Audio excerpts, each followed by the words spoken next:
Jeg skal slå min første maske op, og det gør jeg ved, at jeg snor garnet en halv omgang, og så går jeg ind med min pegefinger og tommelfinger og tager fat i garnet her og trækker med igennem, så jeg har sådan en lykke her. Og det er min første maske, som jeg sætter på min pind. Og her har jeg altså bare lige lagt lidt garn til side, så jeg har til at slå de resterende masker op. Jeg skal nu slå de resterende masker op, og det gør jeg ved, at jeg tager min tommelfinger og pegefinger og adskiller garnet her og griber fat hernede, så jeg har et greb, der ser sådan her ud. Så nu fører jeg min pind under garnet, herhen og under garnet og igennem hullet her, og så trækker jeg bare lige stille til. Og det skal ikke være for stramt det her, når vi skal i gang med at etablere patentmasker om lidt. Så jeg bliver bare ved med at have samme greb i min hånd, så jeg tager pinden under garnet, hen og henter og under, og så igennem hullet her, og trækker lige så stille til. Og sådan fortsætter jeg bare, indtil at jeg har slået det antal masker op, jeg skal.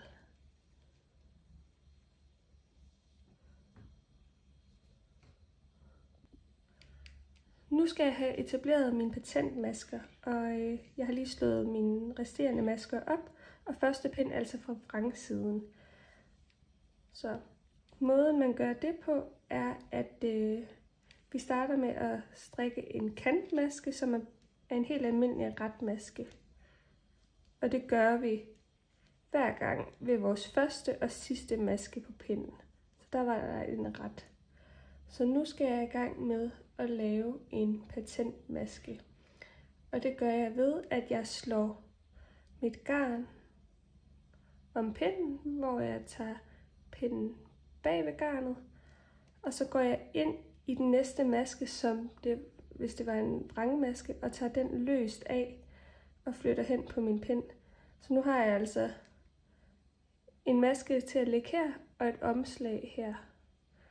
Og så strikker jeg næste maske ret. Så det holder også på det her omslag, så det ikke smutter for os.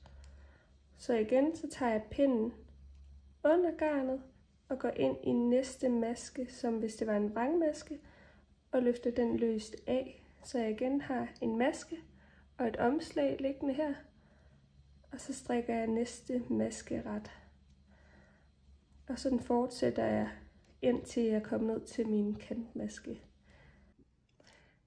Jeg vender nu mit arbejde, så jeg har retsiden mod mig selv.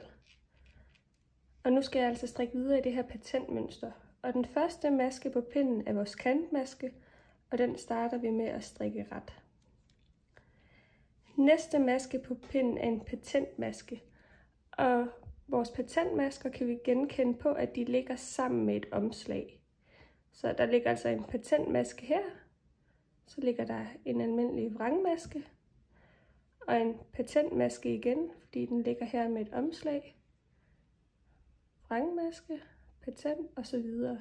Så de her patentmasker, de skal strikkes sammen, hvor man går ind under masken og omslaget, så man altså har to masker, kan man vel sige, på pinden, så man strikker ret sammen.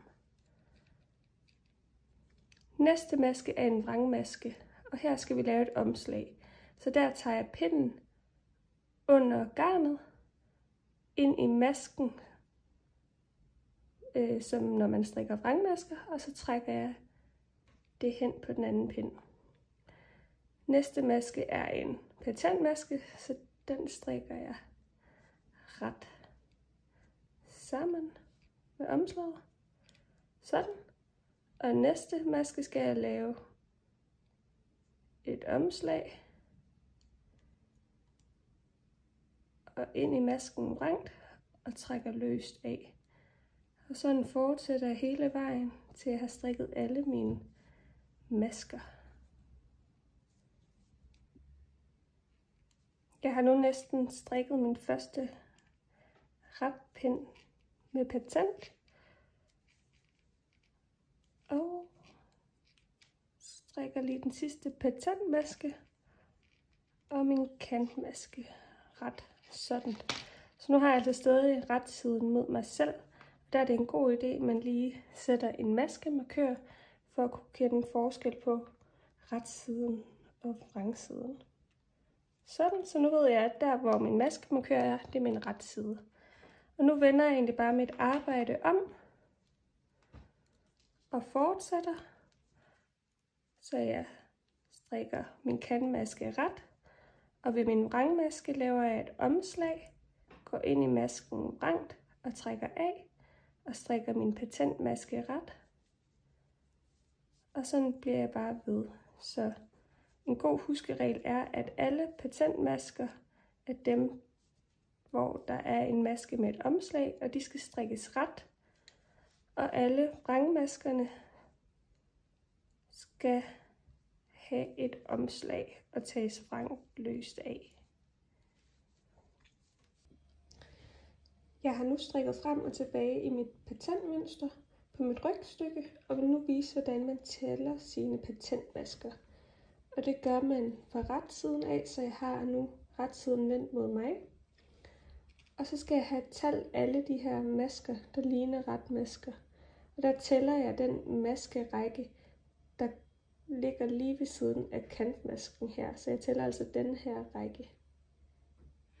Så jeg siger 1, 2, 3, 4, 5, 6, 7, 8, 9, 10, 11, 12, 13, 14, 15, 16, 17 og så 18 med den patentmaske, der ligger heroppe. Og så fortsætter jeg bare med at strikke frem og tilbage i mit patentmønster på mit rygstykke, indtil jeg har det antal patentmasker her, som jeg skal have. Jeg skal nu lave udtagninger på mit rygstykke, og det gør jeg fra retsiden af, og det gør jeg i de patentmasker, der ligger lige ved siden af kantmasken, så altså i den første patentmaske her, og i den sidste patentmaske hernede. Så jeg starter med at strikke min kantmaske ret, og så skal jeg nu lave en udtagning. Og en udtagning laver jeg ved, at jeg går ind i masken og tager garnet med igennem, som når jeg strikker ret. Men nu lader jeg altså maskerne blive her på pinden. Så går jeg om og slår garnet rundt om pinden. Sådan. Og så strikker jeg nu min patentmaske ret. Så jeg går ind i masken, fanger garnet med og trækker igennem. Så kan man altså se nu, at der ligger 3 masker her. Så nu har jeg fået 2 ekstra masker på min pind. Og så strikker jeg videre i patentmønstret, indtil jeg kommer ned til den sidste patentmaske på pinden, hvor jeg også skal lave en udtagning.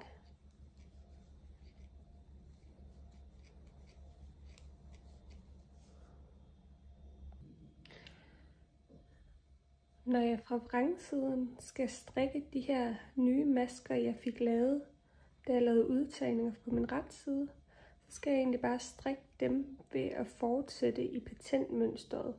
Så jeg strikker kantmasken ret, som jeg har gjort hele tiden. Og så ligger der en vrangmaske her, hvor jeg laver et omslag og tager den vrangløst af. Så ligger min retmaske her, som jeg bare strikker ret. Den ligger så uden omslag. Og så vrangmaske, som jeg laver omslag og tager vrangløst af.